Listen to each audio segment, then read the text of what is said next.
The key to balancing your desire to be at peace with your need to achieve, perform, and earn a living is in recognizing that there's no such thing as stress. There's only people thinking stressful thoughts. It's really as simple as that. When you change the way you process the world you're processing changes. Stress is an inside job. You can't fill a container with it because tension isn't a physical item or object. There isn't some thing that you can point to and say, there it is, that's stress. It simply doesn't exist in that form.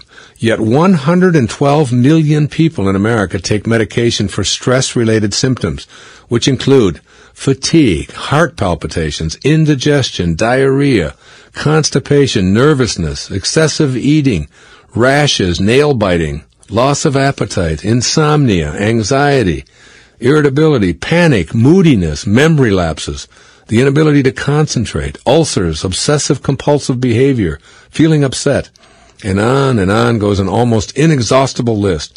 And they're all caused by something that doesn't exist in the physical world.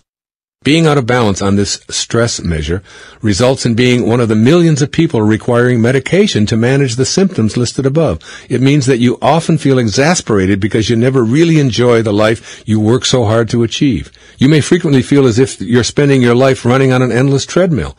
All of the pressure of working and striving may have many worldly rewards, yet at the same time, there's a feeling of going absolutely nowhere. If this sounds familiar, it's a signal to begin reconsidering ways of processing thoughts about your life and work, and start pursuing freedom from the symptoms of stress by becoming more balanced. Getting into balance isn't necessarily about changing your behavior.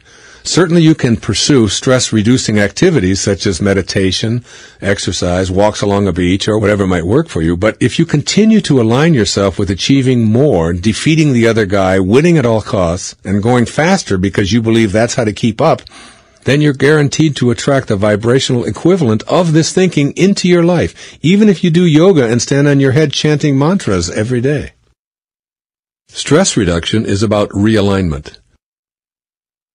You become what you think about all day long. You also become how you think all day long. To measure the weight of your thoughts, you need to think in terms of vibration and energy. Let's suppose that you have a high-frequency desire to be a person who has no symptoms of stress. Let's assign this thought a 10 on a scale of 1 to 10, with the lowest energy thought of 1 representing a nervous breakdown and a 10 representing enlightened, peaceful mastery. Next, you need to note the thoughts you have that support your desire for a peaceful, stress-free life. Thoughts such as, I'm overwhelmed, I've never have enough time, I have so many people wanting so many things from me that I don't even have enough time to think, I have so much more on my plate than I can handle, and I feel pressured by my need to make money to pay my bills, aren't balanced and peaceful. These thoughts are resistant energy, which counters the desire for a peaceful, stress-free existence. In other words, they're non-aligned and out of balance. Your desire may be a 10, but your mental energy in this situation is in a much lower range, perhaps a 2 or 3. Simply changing your behavior isn't going to get you back into balance.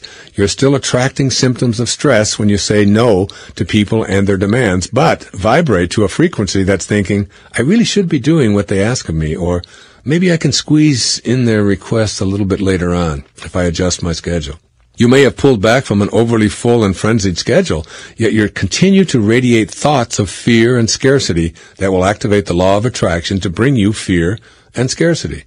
If stress thoughts are tipping the scale, that's what the law of attraction brings. Remember, you become what you think about. If you're thinking scarcity or anger or fear, guess what? That's what the law of attraction attracts. Even with a well-balanced schedule that allows for more free time, and even with plenty of stress-reducing activities on your pared-down personal calendar, if you fail to align your thoughts with the success you're capable of attracting, the weight of the dominant thoughts will tip the scale away from a balanced life. How you live your daily life will remain out of balance, and you'll have failed to assimilate the essence of Gandhi's advice that there's more to life than increasing its speed. What you most need to learn is how to create a match between what it is that you desire in your life and what thoughts or vibrational energy you're choosing to attract those desires. Realigning your point of attraction, the art of becoming. Here's one of my favorite quotes from my teacher in India, Nisargadatta Maharaj. Quote, there is nothing to do, just be. Do nothing. Be. No climbing mountains and sitting in caves. I do not even say be yourself, since you do not know yourself. Just be." Unquote. This idea may contradict everything you've been taught and how you've lived so far, but let it sink in anyway.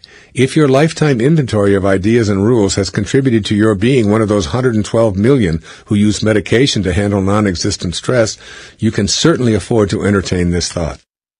As you begin practicing the principles to realign with a vibration that matches your desire for a tranquil, peaceful life, you'll become more conscious of your thoughts. These thoughts of yours literally determine who you are. And the fact that you're listening to these words suggests that you're interested in becoming more conscious of your thoughts. Being and becoming are used synonymously here. In order to restore a sense of balance between your desire for tranquility and your desire to meet the requirements of your life, you must practice becoming and being the vibration that you desire. Being peace. Peace isn't something that you ultimately receive when you slow down the pace of your life. Peace is what you're capable of being and bringing to every encounter and event in the waking moments of your life. Most of us are waging a non-stop internal mental skirmish with everyone we encounter. Being peaceful is an inner attitude that you can enjoy when you've learned to silence your incessant inner dialogue. Being peaceful isn't dependent on what your surroundings look like. It seldom has anything to do with what the people around you think, say, or do. A noiseless environment isn't a requirement. St. Francis's famous prayer states it better than I can. "Make me an instrument of thy peace." In other words, St. Francis wasn't asking God to provide him with peace. He was asking for guidance to be more like the peace he trusted was his source. Being peace is different from looking for peace.